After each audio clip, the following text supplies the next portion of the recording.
man found a cocoon of an emperor moth. One day, a small opening appeared, and he sat and watched the moth for several hours as the moth struggled to force its body through that little tiny hole. Then it seemed to stop making any progress. It appeared as if it had gotten as far as it could, and it could go no further. Then the man decided to help the moth, so he took a pair of scissors and he snipped off the remaining bit of the cocoon. The moth then emerged easily.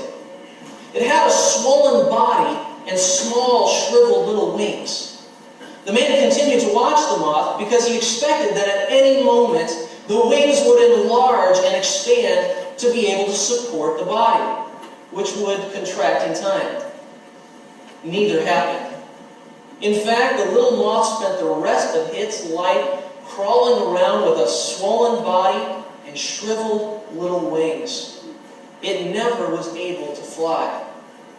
What the man in his kindness and haste did not understand was that the restricting cocoon and the struggle required for the moth to get through that tiny opening were God's way of forcing fluid from the body of the moth into its wings so that it would be ready for flight once it achieved its freedom from the cocoon.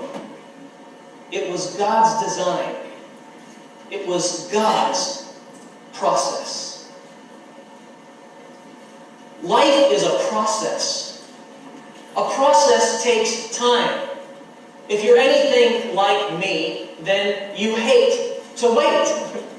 The great 19th century preacher, Dr. Philip Brooks, was renowned for his gentle spirit and his enormous patience. And one day, a friend walked into his study and found him pacing back and forth, terribly agitated. And he said, "Dr. Brooks, what on earth is the matter?" And Dr. Brooks responded, "I'm in a hurry, but God is not." Isn't that the way it always seems to go? We always want to tell God, "God, if I were you, I would have done this by now." Because we hate processes that make us wait. We live in a fast-lane society. We've produced microwave Christians with fast food theology and instant blessings.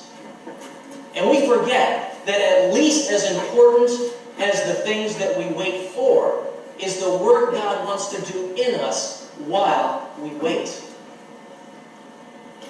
This morning we want to answer a question. And the question is, how does God build my faith? I'm going to be going off of the outline you can find in your bulletin. How does God build my faith? The answer is through a process. God builds my faith through a process because faith is not a point in time. Faith is a process. I have my Bible open here to Genesis chapter 12. I'd like to invite you to turn there with me. We're going to spend the majority of our time this morning in the book of Genesis, so you want to keep that open and handy. Genesis chapter 12. We're going to look at the process of faith that God took Abram through. As chapter 12 begins, you need to understand that Abram at this point, Abram has lived in a city called Ur, which is down near Kuwait in that part of the world. And Abram at this time is a little bit more than 70 years old. He's lived his whole life in one town. All of his life was spent in Ur. He's over 70 years old, and we pick up in chapter 12 and verse 1. Now the Lord said to Abram, "Go forth from your country, and from your relatives, and from your father's house, to the land which I will show you. And I will make you a great nation. And I will bless you, and make your name great, so you shall be a blessing. And I will bless those who bless you, and the one who curses you I will curse.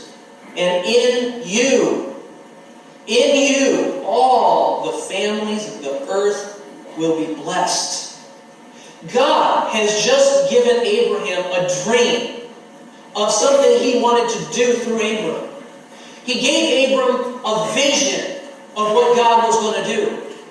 He gave him a promise of something God was going to his life at age 75. Now the question is this morning, in our first phase of faith, is God will give a dream. Simply, God will give a dream. How do you know if the dream is from God? Well, one sure test is that the dream will be so big that you can't do it on your own. You'll have to have faith. That's one of the tests. A second test is, if a dream is from God or not, is that it will never contradict the Scriptures. If God tells you to do something that goes against His Word, it didn't come from God. God will never tell you to do something that will contradict His Word. In Ephesians chapter 3, verse 20, Paul says, "Now to Him who is able to do exceedingly abundantly beyond all we ask or think, according to the power that works within us."